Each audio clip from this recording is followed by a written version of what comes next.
ఇది అదేదో సామెత ఉంది కదా! చీమ చీమ ఎందుకు కుట్టావంటే, నా పొట్టలో ఏలెడితే కుట్టనా అన్నటువంటిది. అయితే ఇక్కడ విచిత్రమైనది జగన్ కేసులో ఏంటంటే, ప్రజా ప్రయోజన వ్యాజ్యంలో హైకోర్టు బెంచ్ జారీ చేసిన ఉత్తర్వుల మేరకే వైఎస్ జగన్‌కి చెందిన అక్రమాస్తుల మీద కేసు నమోదైంది. ఇది సీబీఐ శుక్రవారం తెలంగాణ హైకోర్టుకి నివేదించింది. ఇందులో భాగంగా నమోదైన ఎఫ్ఐఆర్ ఆధారంగానే పలు కేసులు నమోదైనయి. దాలిమి వ్యవహారంలో కూడా సీబీఐ దాఖలు చేసిన అభియోగ పత్రాన్ని పరిశీలించి ఆధారాలు ఉన్నందునే న్యాయస్థానం పరిగణలోకి కాగ్నిజెన్స్ తీసుకుంది. జగన్ అక్రమాస్తుల వ్యవహారంలో అక్రమంగా లీజుల్ని పొందినందుకు ప్రతిఫలంగా జగన్ కంపెనీలో 95 కోట్ల పెట్టుబడి పెట్టిందన్న ఆరోపణ మీద సీబీఐ నమోదు చేసిన కేసుని కొట్టేయాలని కోరుతూ దాల్మియా సిమెంట్ అడిగింది. దాల్మియా వాడేమన్నా 95 కోట్ల కోసం కక్కుర్తిపడి జగన్ సంస్థలో పెట్టుబడి పెడతాడా? దాల్మియా అనేది ఎంత పెద్ద కంపెనీ, కామన్ సెన్స్ కూడా లేదు. ఏందయ్యా అంటే, ప్రజా ప్రయోజన వ్యాజ్యం వేస్తే దాని మీద విచారించమంటే దాని మీద కేసులే కట్టేయమని చెప్పారు.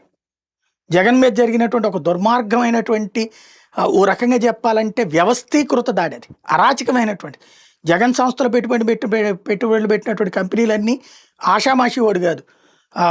ఏది శ్రీనివాసన్, ఇప్పుడు చెన్నై సూపర్ కింగ్స్ ఓనరు, లేకపోతే ఆ నిమ్మగడ్డ ప్రసాద్ మా టీవీకి మాజీ ఓనరు, ఇట్లాంటి వాళ్ళందరూ ఏం డబ్బులు తక్కువ ఉన్నాయి వాళ్ళకి, దాల్మియా సిమెంట్స్కి ఏం డబ్బులు తక్కువ ఉన్నాయి వాళ్ళకి. వాళ్ళు ప్రభుత్వం నుంచి ప్రయోజనం పొందుతారు, ఇప్పుడు పొందట్లేదు 99 పైసలకి ఇవని చెప్పేసేసి. అట్లాగే ఎంతమంది పొందట్లేదు, అట్లా ప్రయోజనం పొందారు కాబట్టి వాళ్ళు జగన్ సంస్థలో పెట్టుబడి పెట్టండి. జగన్ సీఎం కొడుకు, అయ్యా నేను వ్యాపారం పెడతానని పెట్టుబడి పెడతారా అంటే కనుక పెడతారు వాళ్ళు, ఎందుకంటే రూపాయి ఎదురు వస్తుంది సీఎం కొడుకు కాబట్టి. అందులో ఇతనికి వ్యాపారం తెలిసినటువంటి వాడు. దాని కాస్త తప్పుడు ప్రచారం చేసి ఇప్పుడు ఏం చెప్తుంది సిబిఐ, అప్పుడు దాంట్లో ప్రజా ప్రయోజన వ్యాజ్యంలో కేసు నమోదైంది కాబట్టి మేము విచారణ చేసాం. విచారణ చేసినప్పుడు మాకు తెలిసింది ఏంటంటే 95 కోట్ల రూపాయలు పెట్టుబడి పెట్టాడు. పెట్టుబడి పెడితే నేరం ఎట్ట అవుతుంది? ఆ పెట్టుబడికి సంబంధించిన లాభం సంపాదించుకుందా లేదు దాని మీద. ఇంకా ఆ కంపెనీ చెప్పాలి నన్ను మోసం చేశాడని చెప్పి.